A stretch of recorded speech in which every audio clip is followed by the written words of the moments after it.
gold to silver ratio, historically we've seen that it is only two instances gold to silver ratio has sustained above 100 level for a brief period of time, once during COVID and once during 1980s.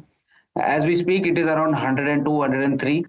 We expect that this ratio has placed its hand, and maybe it's time for now silver to outperform gold, and this ratio can have some skewness back to about 1992 levels once again.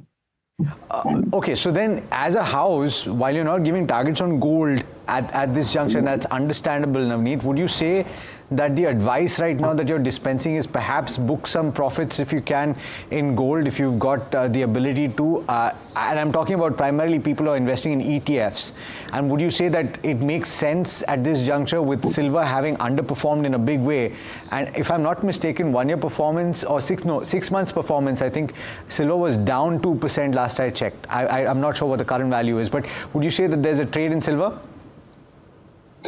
So in the year 2024, silver gave you about 34% kind of returns, while gold gave you about 31% kind of return. For the year 2025, for the last 4 months, silver has underperformed, whereas gold has rallied very significantly.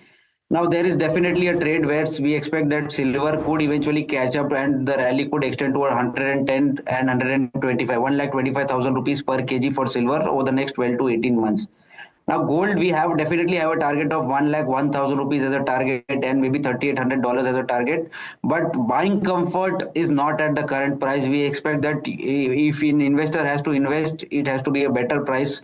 If it's a tactical investment, one should look to stay away from gold. But if it's a long-term investment, you have to definitely park some money, then wait for a price correction of about 5%, where your risk and reward will be favorable to enter and maybe garner about 15% returns over the next 2 years.